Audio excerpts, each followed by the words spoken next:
I knew something was off the second I stepped through the front door of my childhood home. The familiar scent of Mom's arroz con pollo filled the air, but the warmth I expected wasn't there. Instead, the house felt hollow, like something important was missing. My name is Eva, and after spending a year overseas chasing my dream career, I thought coming home would feel comforting. It didn't. "Mom?" I called, wheeling my suitcase across the scuffed hardwood floors. My voice echoed. A clatter from the kitchen broke the silence. "Eva, mija!" Mom emerged, wiping her hands on her apron. Her hug was tight, but it ended too quickly, leaving me uneasy. "We weren't expecting you until tomorrow." "I caught an earlier flight," I replied, scanning the living room. It looked exactly the same, except for one glaring difference. "Where's Abuela's portrait?" Mom's smile faltered. "We made some changes while you were gone. Carmen's wedding took over the house." My fingers brushed the empty wall where the painting used to hang, the faint outline of its frame still visible. "And Abuela's ring? I'd like to wear it now that I'm back." Silence. My stomach dropped as I turned to face her. "Where's the ring?" Her eyes darted away. We needed it for Carmen's wedding. The venue she wanted was expensive." "You sold it?" My voice cracked, but it might as well have been a scream. "That ring was promised to me, Mom. Abuela said it was mine when I turned 30, 3 months ago." Mom's expression hardened. "You've been gone, Eva. Chasing dreams in Europe while Carmen's building a life here." The front door opened, and Carmen breezed in, all smiles and wedding magazines. "Eva, you're early." She moved to hug me, but I stepped back. "You sold Abuela's ring?" I asked, my voice low but trembling with anger. Her smile dimmed. "It was just sitting in a box. We needed it for the wedding venue." "Just sitting in a box?" My heart pounded. "That ring was Abuela's legacy, her last promise to me." Carmen shrugged. "You wouldn't understand. This wedding means everything to me and Mateo." "Congratulations on your perfect wedding, Carmen," I thought bitterly. Upstairs, I locked the door to my old room, tears blurring my vision as I texted my best friend Lena. "They sold it. Abuela's ring is gone." Her reply was instant. "What are you going to do?" I stared at the photo on my nightstand of Abuela holding my hand, the ring glinting in the sunlight. Her words echoed in my mind. "Justice isn't always about fighting. Sometimes it's about making them face their choices." I typed back, "I'm going to make them regret it." The next morning, I found myself at a small corner cafe, laptop open, digging into my family's finances. Being a financial analyst came with certain perks, like knowing exactly where to look when something didn't add up. My coffee sat untouched as I scrolled through search after search, piecing together a picture that wasn't making sense. Carmen's wedding venue cost a fortune, but Abuela's ring wouldn't have covered even half of it. So where had the rest of the money come from? My phone buzzed on the table, a text from Carmen. "Dress fitting at 2. You're coming, right?" "Of course," I typed back while opening another browser tab. That's when I saw it. A mortgage approval dated 3 weeks ago. My fingers flew over the keys, pulling up property records. I froze. Holy crap. They hadn't just sold Abuela's ring. They'd used the money as part of a down payment on a house, Carmen and Mateo's dream home. My stomach churned. Another text came through, this time from Lena. "Find anything?" I replied, "Yeah. You free for lunch? I need your legal brain." An hour later, Lena slid into the booth across from me at our favorite diner. She didn't even wait for me to speak. "Okay, spill." I pushed my laptop toward her, letting her scroll through the documents. She raised an eyebrow. "A mortgage? Seriously? They're really out here playing Monopoly with family heirlooms." "It gets worse." I leaned in, lowering my voice. "They barely qualified. One missed payment and the whole thing collapses." Lena exhaled, setting the laptop aside. "Eva, what are you thinking? Remember Jake from high school? He's a real estate agent now. He handled the sale." She gave me a look. "And you're planning what exactly?" I shrugged, picking at the fries on my plate. "Just making some inquiries, Jake owes me a favor after I helped his sister with her visa application.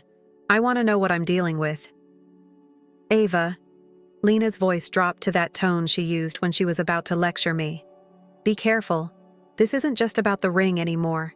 It's about respect, I cut in. Family. Keeping promises. She shook her head but didn't argue. Fine. Just don't do anything illegal, okay? I grinned. I learned from the best. That afternoon, I arrived at the bridal shop. It was as pretentious as I'd expected, with Carmen standing on a pedestal surrounded by mirrors, twirling in her gown while Mom dabbed at her eyes. You look beautiful, Mom gushed, clasping her hands together like Carmen was the Virgin Mary. The dress is perfect, I said, forcing a smile. It was simple, elegant, everything Carmen wasn't. Carmen beamed. I knew you'd love it.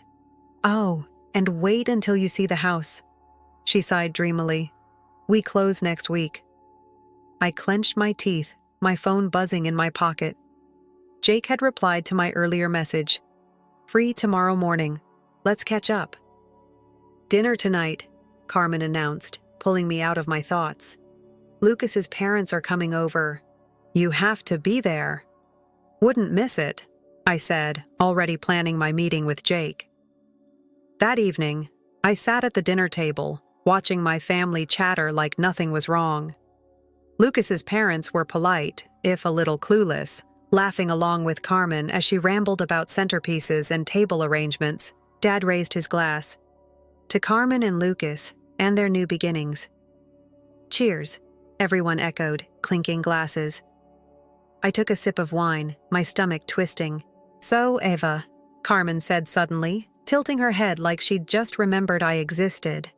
Tell us about Europe. Did you meet anyone special? I set my glass down. Actually, I did meet someone interesting recently, a real estate agent. Mom's fork clattered against her plate. You're looking to buy? Just keeping my options open, I said lightly, echoing my earlier words to Lena. You never know when the perfect opportunity might come along. The conversation shifted, but I caught Mom watching me. Her eyes narrowed like she was trying to piece together what I wasn't saying. She always said I had Abuela's smile, the kind that didn't quite reach the eyes when I was planning something. Tomorrow, I'd meet Jake. And then, well, as Abuela used to say, patience is the companion of wisdom. I had plenty of both. Jake hadn't changed much since high school. He still had that easy smile and the nervous habit of tapping his fingers on the table. We met at a quiet cafe the next morning, tucked into a corner away from the morning rush. He slid a folder across the table without preamble. Everything you asked for, he said, leaning back. But I gotta ask, what's going on? I opened the folder, my heart racing as I scanned the documents. Mortgage terms, loan details, and closing contracts. It was all here. Tell me what I'm looking at. Your sister and her fiancé barely scraped through the approval, Jake explained, lowering his voice. They're stretched thin, Eva. The down payment barely met the minimum requirement, even with the money from, well, you know. How much was the ring worth? I asked, the question burning in my chest. He hesitated before answering. Market value? 15 grand? But they sold it to a private collector for 25. I leaned back in my chair, the number twisting like a knife. $25,000. That's what Abuela's legacy was worth to them.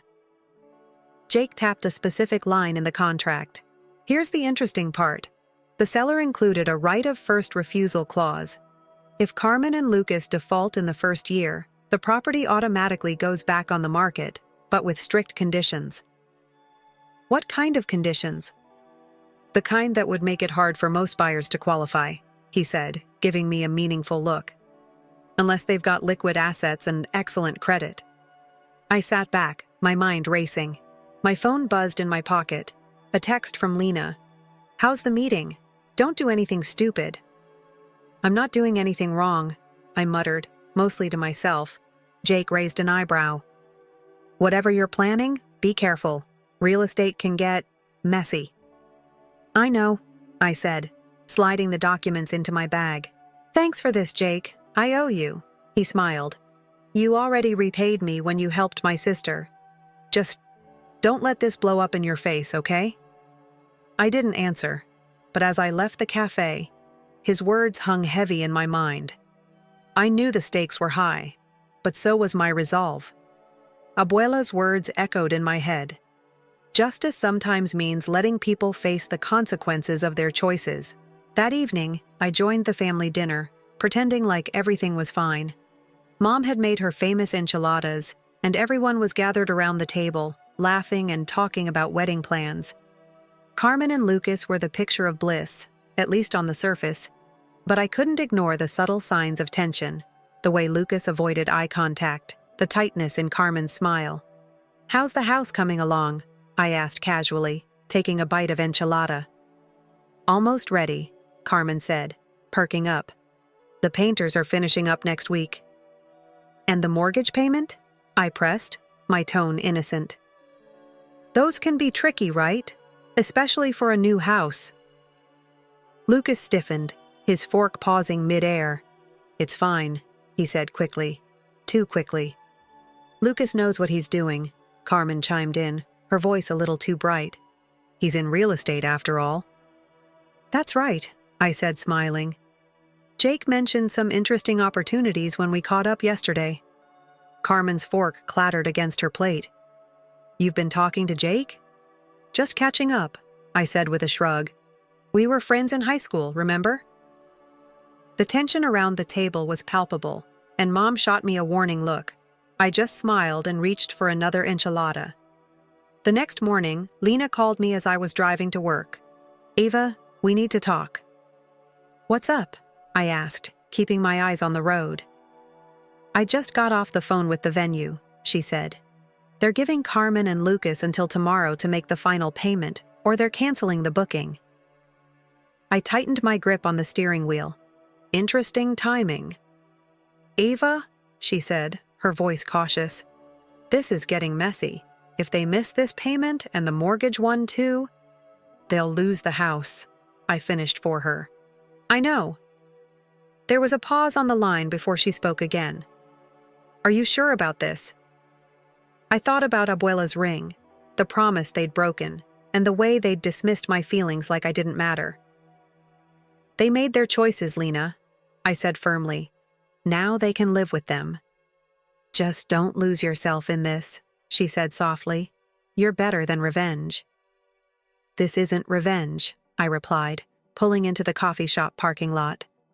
"It's justice." But even as I said the words, a part of me wondered if there was still a line I hadn't crossed, or if I'd already left it far behind. The day before the wedding was chaos.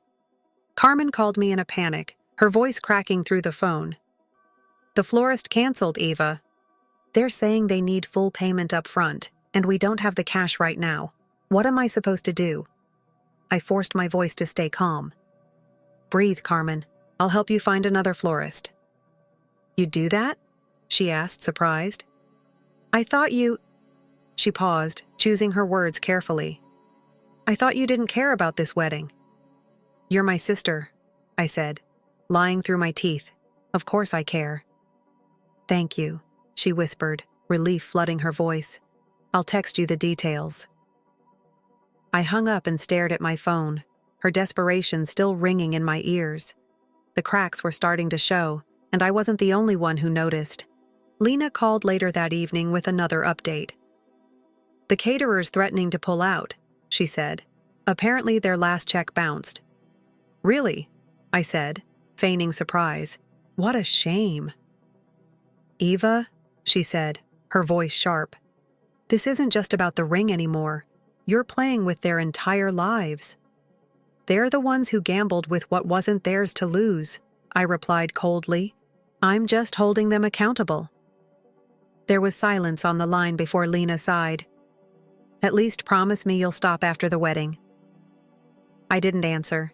Instead, I turned my focus to the pile of documents sitting on my desk. The mortgage payment was due tomorrow, the same day as the final venue payment. If they couldn't make both, everything they'd built, the house, the wedding, would come crashing down. The next morning, I found myself standing in the empty living room of Carmen and Lucas's new house. The painters had finished, and the air still smelled faintly of fresh paint. Jake stood beside me, his voice echoing in the large, unfurnished space. "The seller's ready to move forward with your offer," he said, glancing at his phone. "If anything happens with the current buyers, the house is yours." "And their next payment?" I asked, looking out the window at the perfectly manicured lawn. "Due tomorrow," Jake said. "If they miss it, everything's ready to go." I nodded, my mind racing with possibilities. This house was supposed to be their dream, their fresh start. Now it was hanging by a thread. As I walked through the house, I couldn't help but imagine the life Carmen had planned here. The Christmas tree she'd picked out a spot for, the walls she'd already decorated in her head. But all I could think about was Abuela's ring, sitting in some collector's vault, and the promises that had been broken to make this dream a reality. Jake's voice interrupted my thoughts. "You having second thoughts?" "No," I said firmly, pulling out my phone and scrolling through my messages. A new one from Lena caught my eye. "They're out of time. Payments still not made." "Let me know if anything changes," I said to Jake before heading to my car. That afternoon, Carmen called me again, this time in tears. "Eva, the wedding planner just quit. She said something about professional integrity and not wanting her name attached to a disaster. What am I supposed to do?" I took a deep breath, keeping my tone steady. "We'll figure it out." "Really?" she sniffled. "After everything? I didn't think you'd want to help." "You're my sister," I said, my voice calm but distant. "Family helps family, right?" She paused before whispering, "Thank you, Eva. I mean it." I hung up, my chest tightening with the weight of her words. For a moment, I almost felt guilty. Almost. But as I looked at the photo of Abuela on my desk, her ring glinting in the sunlight, I reminded myself why I was doing this. They'd taken something irreplaceable from me. This wasn't about revenge. It was about making them understand the cost of their actions. That evening, I stopped by my parents' house. The living room was filled with boxes of wedding decorations, half-packed and forgotten. Carmen sat on the couch, her head in her hands, while Lucas paced back and forth. "We can't keep pulling from the wedding fund," Lucas said, his voice low and tense. "The mortgage payment is due in 2 days." "My parents will help," Carmen replied, but her voice wavered. "They always do." "They can't," I said, stepping into the room. Both of them looked up, startled. "Dad's credit cards are maxed out. I saw the statements on his desk yesterday." Carmen's face crumpled. "Why are you here, Eva? To gloat?" "I'm here because you asked me to help," I said, setting my bag on the coffee table.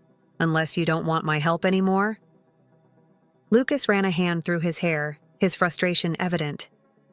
"I need to make some calls," he muttered, leaving the room. As soon as he was gone, Carmen slumped against the couch.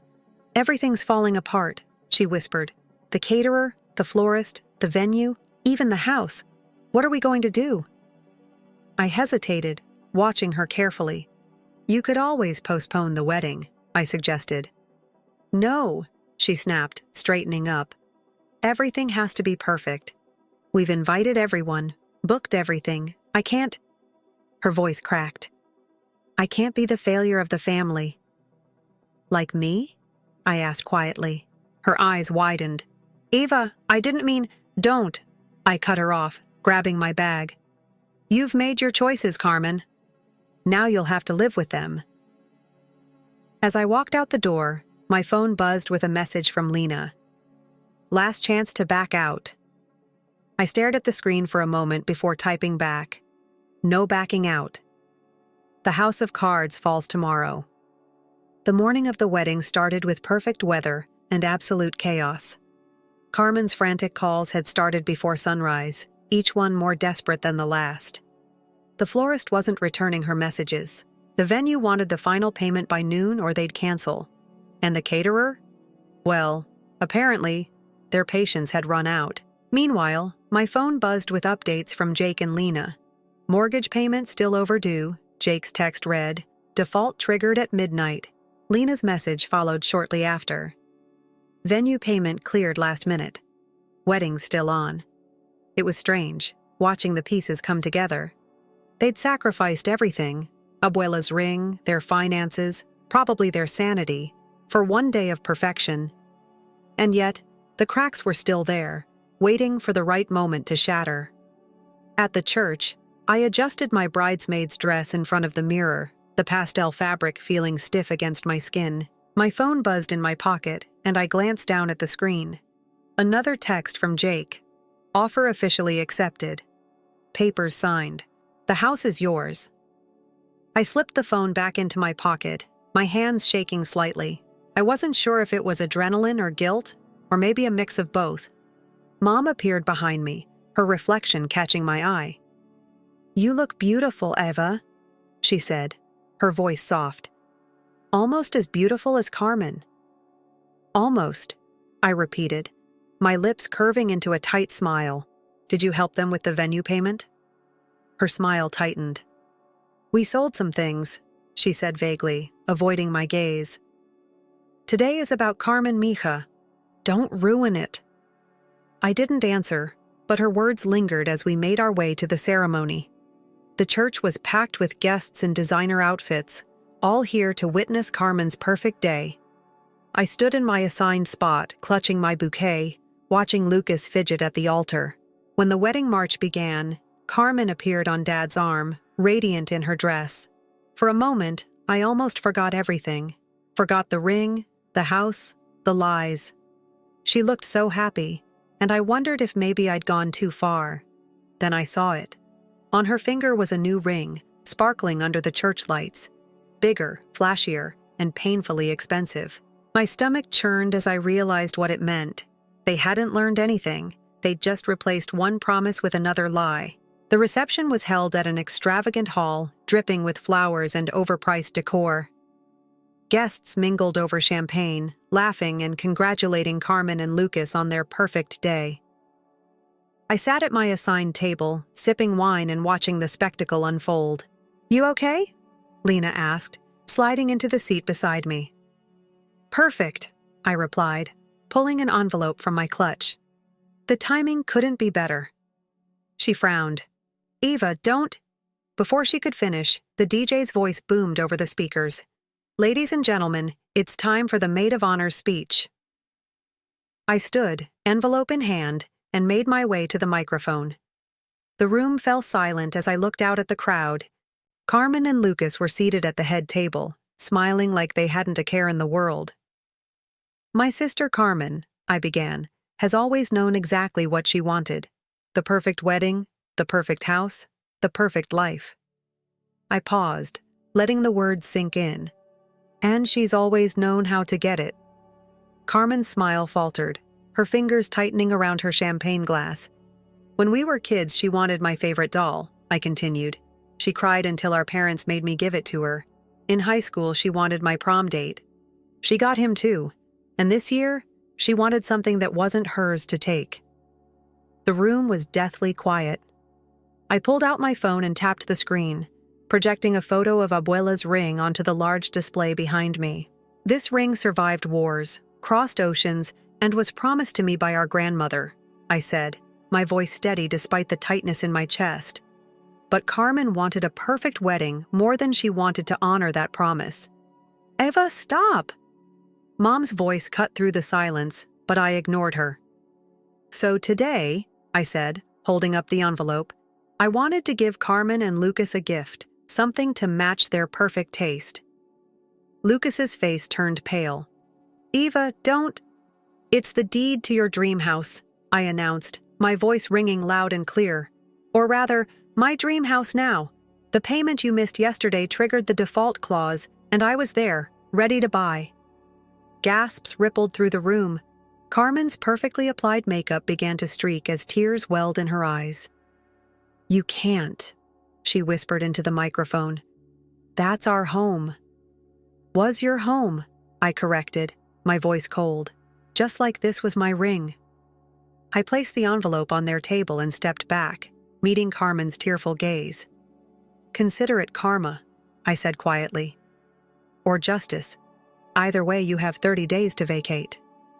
The room erupted in murmurs as I turned to leave, but Carmen grabbed my arm. How could you? She sobbed. We're family. I pulled away, my voice calm but firm. Family keeps promises, Carmen. Family respects what's sacred. You broke that. Enough, Dad's voice boomed, silencing the crowd. Both of you. Outside. Now. In the garden behind the reception hall, the tension was unbearable. Mom glared at me with tears in her eyes. Dad stood between Carmen and me, his face etched with disappointment. Fix this, Mom demanded, her voice trembling. Give them back the house. Like you gave back my ring? I shot back, my tone sharp. Funny how that works. Carmen sank onto a bench, her white dress pooling around her. We needed the money, she whispered. We were desperate. And now you're homeless, I replied coldly. Karma's funny like that. Dad stepped forward, his voice pleading. Ava, please, we can work this out. I looked at each of them, Mom's tearful anger, Dad's quiet desperation, Carmen's devastated sobs, and felt nothing but cold satisfaction. The house is mine, I said firmly. Just like the ring was supposed to be mine. You all made your choices. Now live with them. I turned and walked away, their voices fading behind me. In my clutch, the house keys jingled softly, a bittersweet melody of justice served. The morning after the wedding, I sat in my new kitchen, their kitchen. Boxes were scattered around, the echoes of what I'd done bouncing off the empty walls. My phone hadn't stopped buzzing since the reception. Mom, how could you do this to your sister? Dad, we need to talk, Eva. Carmen, please, we can fix this. Don't do this. A knock at the door pulled me from my thoughts.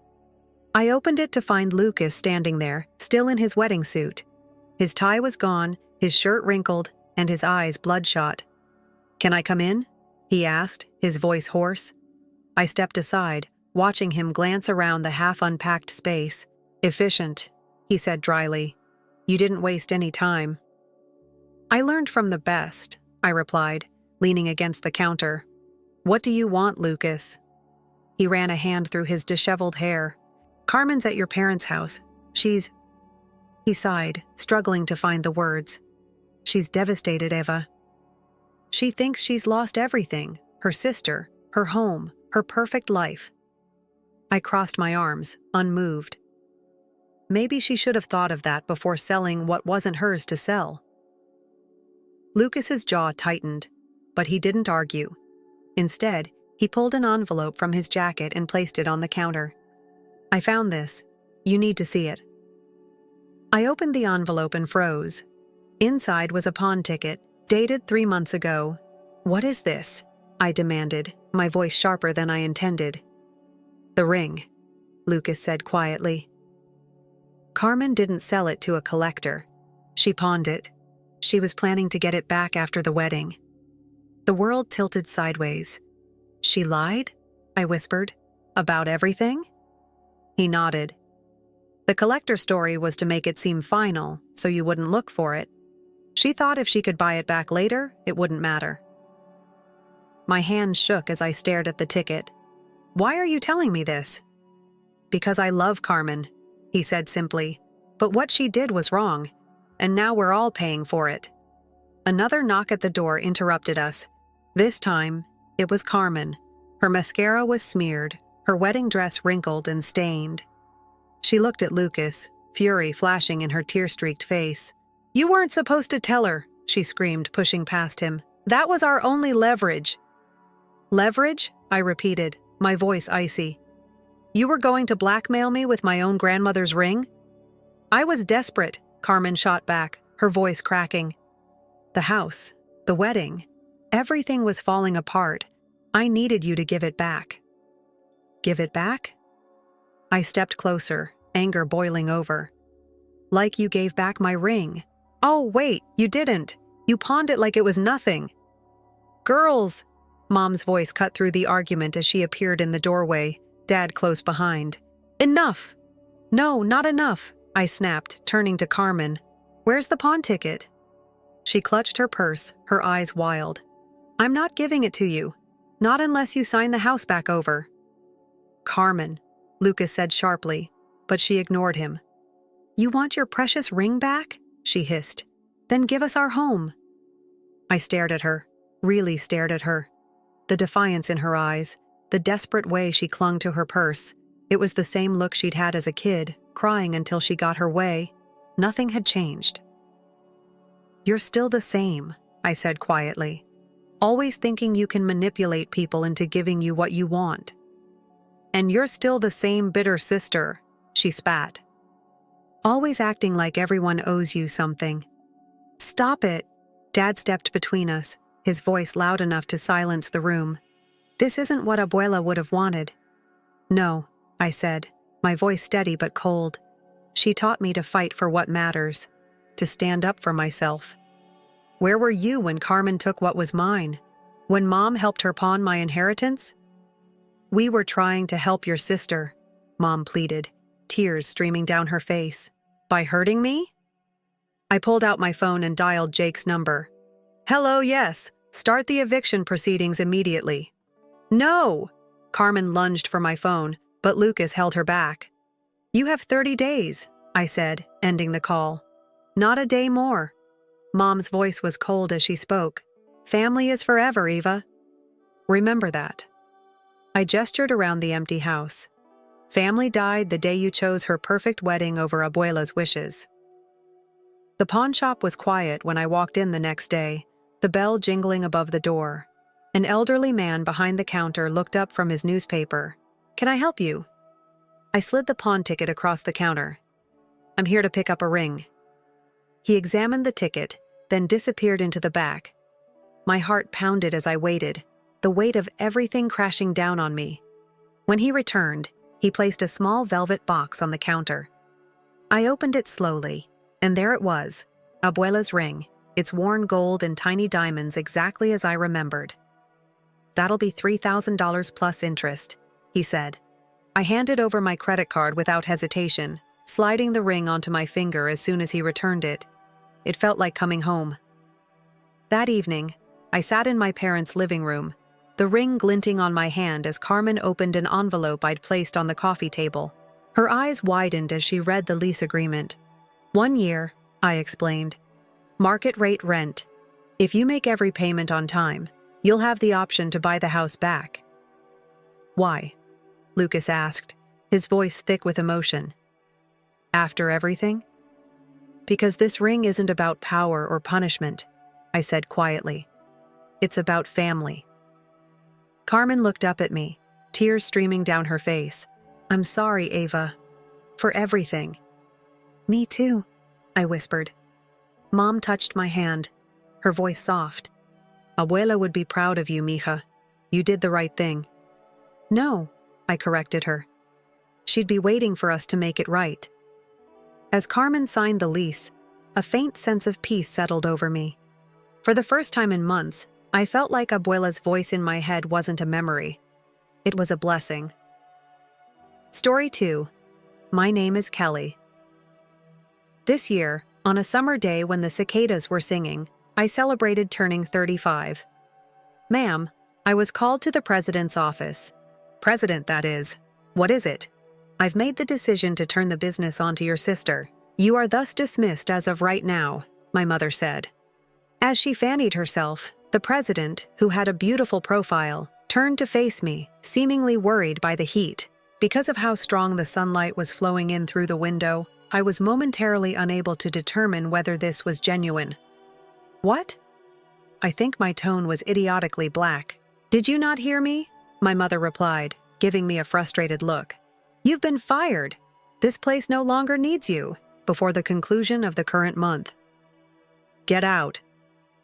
As she spoke, she shut off her fan and turned back to the papers on her desk, as if she had finished her work. I was by myself in the president's office, and the sound of cicadas filled the air while I listened softly to her remarks. Are you still present? My mother told me to go back to work. I said, pardon me, as I backed away automatically, closed the door, and stepped out into the hallway. We operated a small 2-story company with maybe 10 employees, all of whom were involved in demolition. It was a family-run business. Almost all the power was with my mother. The president was her. The managing directors were my mother's cousin and her husband, and the vice presidents were my aunt and her husband. After high school, I worked at an accounting business. My mother asked me, "Are you going to leave your family in trouble?" When I was 25. "There isn't an accountant here. You'd be the last to suffer." Sort of. I was pulled into the group by her. I was also assigned additional domestic chores and secretarial responsibilities in addition to accounting. Everything was thrown at me by my mother. When we were short-staffed, I was sent out on sales calls. As a result, I was essentially a multi-talented employee. Despite this, I worked hard from morning till night so as not to bother others, and I managed to finish the assignment in 10 years. Samantha, however, was guaranteed the company and was 3 years younger than me. She was 32 years old and had only been with our company for 2 years. Before joining us, Samantha changed jobs and grumbled a lot, saying, "It just doesn't suit me. I can't work for such low pay," she groaned. "There's a suitable work for you, Samantha," my mother said, in response to her spending her days lying around the home without even trying to get another employment after her 30th birthday, when job circumstances tightened. My mother then agreed to let Samantha serve as our company's managing director. I remained a regular employee even after 10 years of employment. The disparity in treatment of us sisters shocked others around us. However, I thought it was only a coincidence. That's because my mother has always given precedence to my sister, even when we were small. "Samantha, you're so cute," she remarked, buying this gorgeous girl everything she needs, including clothing and toys. "You look fantastic with this outfit, but I was informed that this is plenty for you." I didn't understand why I was treated this way when I was younger, and I was given hand-me-downs by relatives and kids from the neighborhood since I wasn't as cute. All I wanted was attention from my mother. I made the decision to put my studies and assisting others ahead of my unalterable beauty, but my mother didn't appear to care about me. Before stamping my report card, which was filled with all A's, she hardly glanced at it. I even considered having plastic surgery, if the only way to get someone's affection is to be gorgeous. My aunt realized my situation while I was in high school and gave me an explanation for my mother's lack of interest in me. I was told that my father had passed away, but in reality, he had escaped with a woman from the firm the year Samantha was born, in contrast to my mom. There was something about this older, less attractive woman that made me think of myself. "Your mother is very proud," my aunt said. She therefore found it incomprehensible that her spouse had been taken by an older and less attractive lady. However, she seemed to grin, as if to say, "Serves her right." Furthermore, I look a lot like my aunt, who is my mother's sister. It's not very pretty, but it's also not ugly. She was self-assured and performed her duties mostly due to her charm, even if she also caused me anguish. When my father left when he was 32, my mother took over the company from my late grandfather. She took use of her beauty to boost sales and attract new clients. As more and more buildings neared the end of their useful life, demolition became unavoidable. Therefore, my aunt and her husband, as well as my mother's cousin and her husband, held her in high regard. However, it has lately been impossible to strike a balance between demolition fees and real expenses due to the escalating costs of transportation and disposal of industrial trash. The performance of our firm has been deteriorating, which is a prevalent problem in the industry. To be honest, it has been quite difficult to make the monthly payroll. As Samantha began working for the firm around this period, I started to worry about how we would pay her. My mom then threatened to take money out of your paycheck to cover her expenses. "We're a family, so it makes sense." I reasoned that even if you cut my income, it won't be enough to pay the managing director. "It's your job as a veteran to figure it out," she said firmly. "Simply do it." I muttered, tentatively, "Samantha ought to begin as a regular employee." My mother reacted and gave me a stern look. "To whom are you speaking? You have no right to say that. We shared a home at the time, but Samantha made no financial contributions." "Well, each month I paid $1,500. Naturally, Samantha didn't make any financial contributions at home even after she started working for our firm. As I was growing up, I handled the housework because my busy mother was unable to do it on her own. Samantha, however, did nothing and pretended that it was merely normal. "Isn't dinner ready yet, sis?" When I was working overtime, she would inquire. To get me to dinner quickly, Samantha would phone. "I'm at work. Hello. Why don't you simply manufacture it yourself?" "What should I make?" I asked. "You're in charge of the kitchen, right? I don't want to get reprimanded for using it without authorization. Remember how you were upset the last time?" She mentioned a problem with yard pests, not trying to cook in the end. Samantha usually doesn't tidy up or put things back where they belong. It appears that she is still upset with me for bringing this up once previously. In other words, she uses that as justification for her stance of doing nothing. I would reluctantly go back to the workplace to work extra after returning home to prepare dinner. After that, even on days when there was food available, my mother would frequently eat whatever she wanted and hardly ever made supper.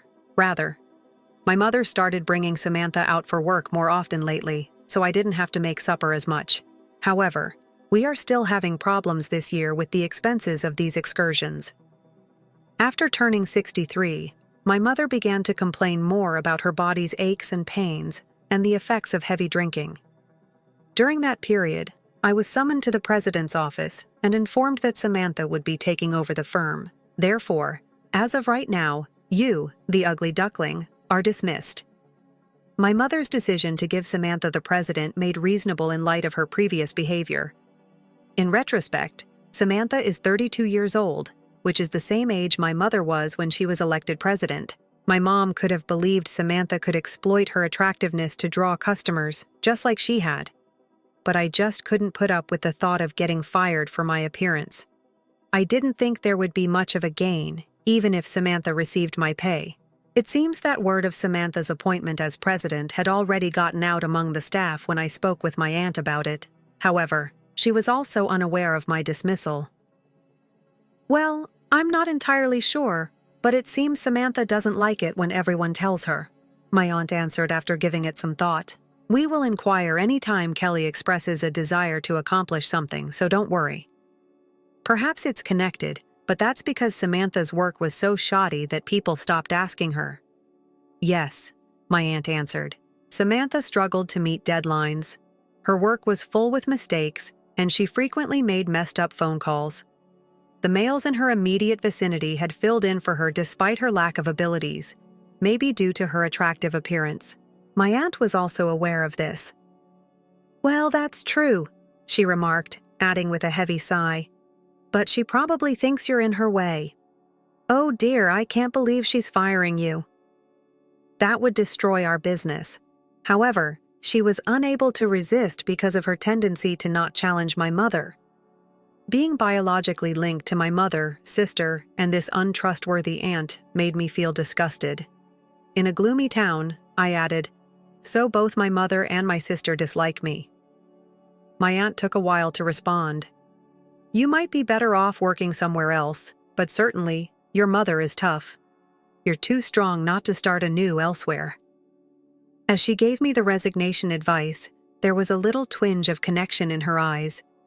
I dimly saw a mirage in the distance while standing in the company of people who were red from the summer evening. Perhaps it was time to call it quits. I turned to my aunt as a feeling of freedom went through my chest. For the first time since I started working for the firm, I grinned composedly. My aunt, taken aback by my smile, gave it back with a dejected look. The rest of my days were occupied with collecting everything and creating handover documentation that anyone could comprehend. My last day came toward the end of the month before I realized it. At the end of the day, I could no longer hear the cicadas as I headed to the president's office. My sister and mother were having a good time talking and laughing. "There's little doubt that salesperson has feelings for you. Do you recognize that bald man?" Of course, no. It wasn't until I purposefully coughed that everyone started laughing. Samantha asked, "What's up?" with a perplexed expression.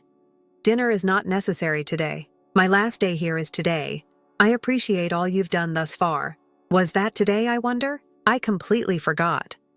When they realized I wouldn't have to see their faces anymore, they started laughing again. Gave me a sense of renewal. "Please be careful, as I'm also leaving the house," I said. My mother gave me a robotic yes as I bowed.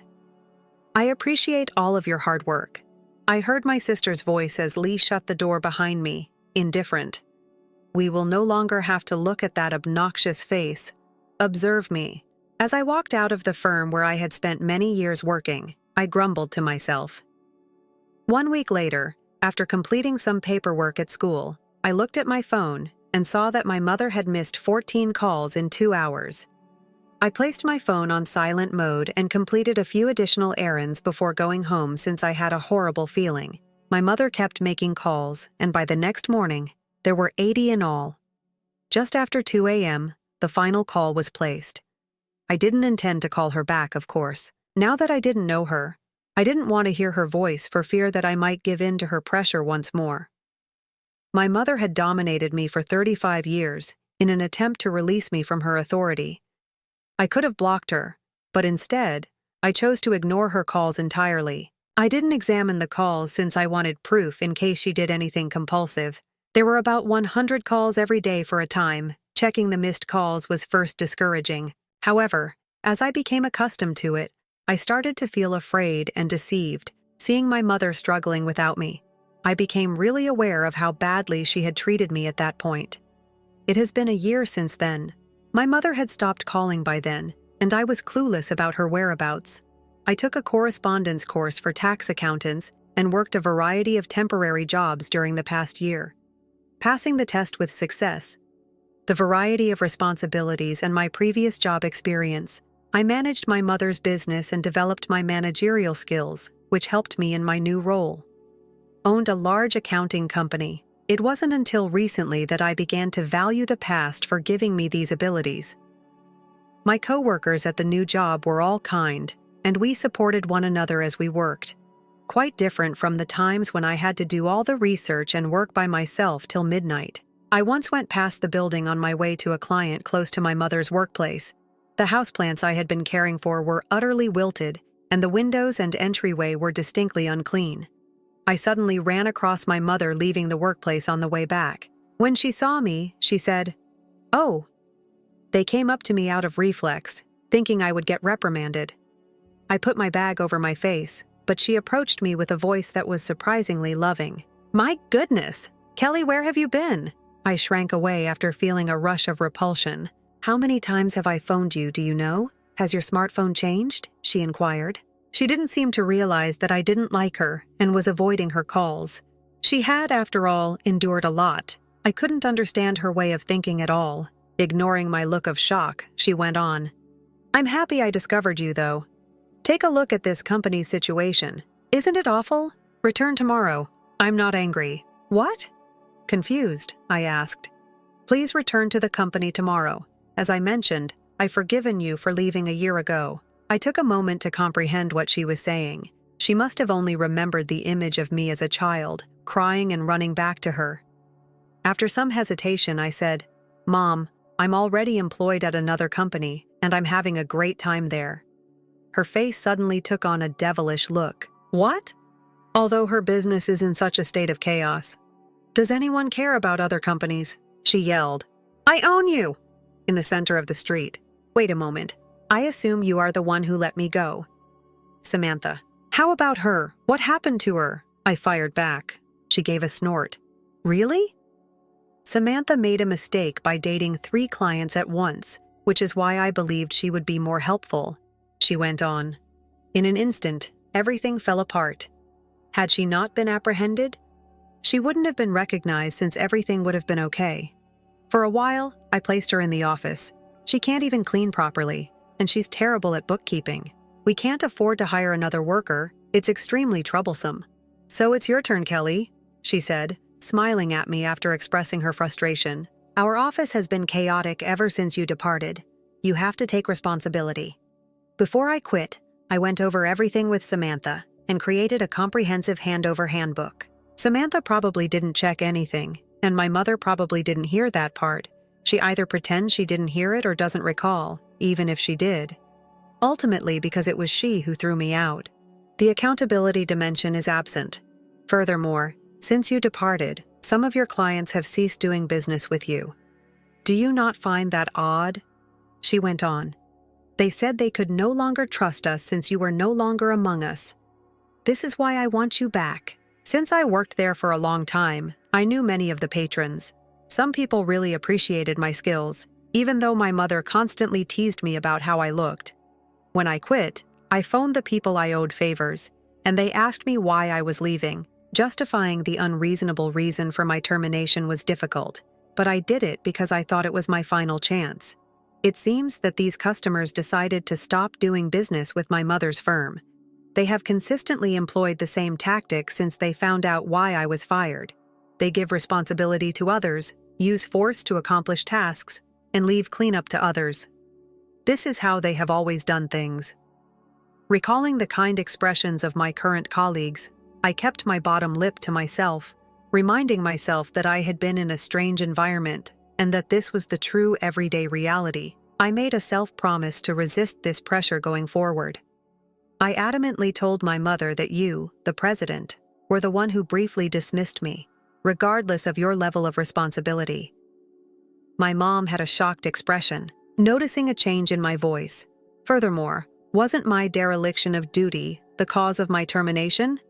Apparently attracted by the entertainment, a throw had collected around our argument before I realized it, seeing the expressions on everyone's faces. My mom hesitated before answering. Was that what I said? Did I say something wrong?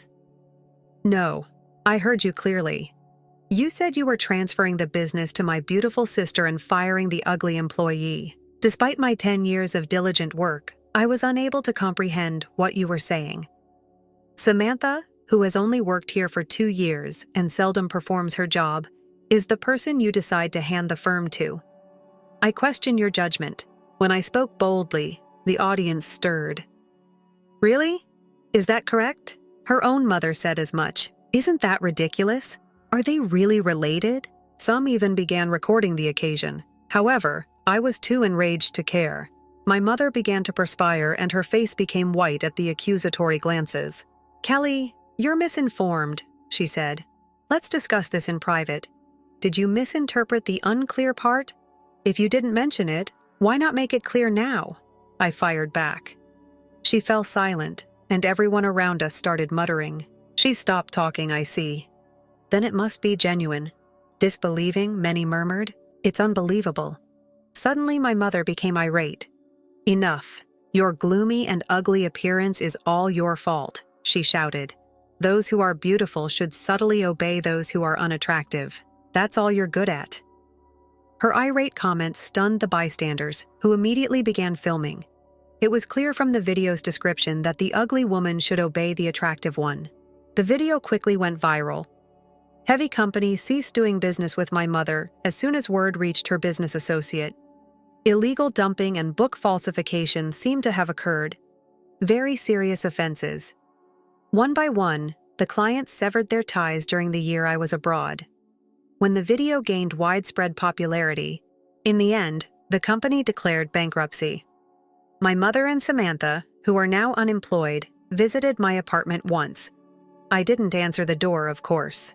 They soon ended themselves working temporary and part-time jobs, living in a run-down 45-year-old studio flat without a bathroom, and constantly fearing their creditors.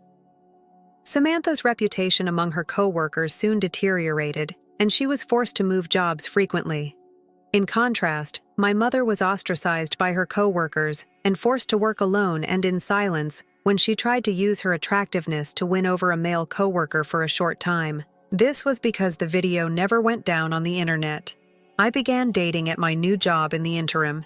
He is serious and genuine despite his lack of beauty. He values my dedication to my work, and we plan to get married soon. I live my days with genuine thankfulness since I've always taken my responsibilities seriously. Story 3 is a little serene village encircled by gently flowing streams and undulating hills. I was raised in an environment very different from the bustling, glitzy life of a large metropolis. We lived in a little old house with windows framing expansive fields and groaning wooden flooring.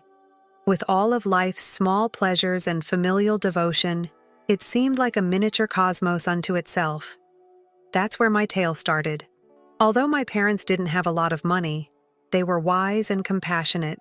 Despite his hands being callous from years of hard work, my father, a carpenter, was always kind to us. He was more than a furniture maker. He instilled in me the value of diligence, modesty, and pride in one's job. As a schoolteacher, my mother stocked our home with books and tales. She had a talent for creating stories that inspired me to dream big and ignited my imagination. Our small village was a basic, leisurely place to live. Everyone was acquainted, and neighbors gave one other kind greetings. Our year's high points were neighborhood gatherings like the yearly harvest festival. I cherished the small things in life there. The crunch of leaves beneath my feet, the sound of birdsong, and the scent of the land after a downpour. Early in the day, it was a life where simple was beautiful. I met Matthew for the first time at the municipal library. I had never known someone like him before. A city visitor. He was not arrogant, yet he exuded a refined, sophisticated aura. Rather, he exuded a sincere warmth that made him approachable. In the business sector, his family was well known. Their riches and power extend well beyond the city's borders. Matthew, however, was surprisingly grounded. Paying attention as I told them about my life in a tiny village, our interactions were tentative at first. The way he described the city to me was like two individuals meticulously entering each other's worlds. The bright lights, the fast-paced, limitless possibilities. I told stories of my town, including the warmth of our tight-knit community and our peaceful stroll by the stream. We began getting together on a regular basis at an old park seat near the lake. The lake's placid waters mirrored the shifting hues of the heavens, being a silent observer of our developing relationship. Matthew confided in me one evening as the sun was setting. "Lauren," his voice was quiet and unsure as he spoke. "People who worry about riches and prestige have always been around me, but I discovered something new with you. I didn't realize I needed that level of calm. You've showed me a really genuine and heartfelt way of living." His remarks had a profound effect on me. "Where we come from doesn't matter as much as who we are when we're together," I said to Matthew. "You've given me the ability to dream of things I never would have thought possible before." Matthew started talking more about his family, particularly his mother, as our connection developed. Despite her sophistication and elegance, she had great hopes for him. Although he spoke respectfully of her, there was a hint of concern in his tone. He said, "She has very specific ideas about the kind of person I should be with. I simply don't know how she will respond to us." I gave him a comforting smile while holding his hand. "We'll confront that together. Love isn't about our background or what other people think. It's about always selecting each other." Matthew's proposal day was straightforward. Similar to our affection, only a sincere pledge of a life together was made. There were no extravagant displays. I knew that our adventure had just begun when I gazed into his loving and hopeful eyes. I was really nervous the night I was supposed to meet Matthew's family, as we got closer to their opulent home. Its commanding presence made me realize how different our worlds are from one another. Matthew smiled encouragingly and squeezed my hand. "Lauren, just be yourself. All you have to do is that." Despite my heart pounding, I nodded. "All I can hope for is that your mother won't think I'm totally inappropriate." A shade of concern passed across Matthew's face as he sighed. "I'm here with you, even if Mom may be a lot. We'll overcome this." I was astounded by the magnificence around me as soon as we walked into their opulent dining area. Marion, Matthew's mother, was a tall, graceful woman with a commanding presence. Her piercing gaze swiftly evaluated me, and I briefly saw a disapproving glance. "This is the young woman my son has been mentioning." Her voice was measured as she spoke. "An intriguing decision." "Matthew." I didn't even know the names of the gourmet items that were served at the lavish dinner. Always the kind hostess, Marion smiled subtly as she brought me a platter. "Lauren, I hope you're not too familiarized with these dishes. I'm sure we can set up something more straightforward if that's what you'd want." Her remark hurt, but I remained calm and said, "Thank you," in a courteous manner. "However, I'm open to trying new things." Matthews sharpened as the evening wore on. "Is that what passes for evening wear in your town?"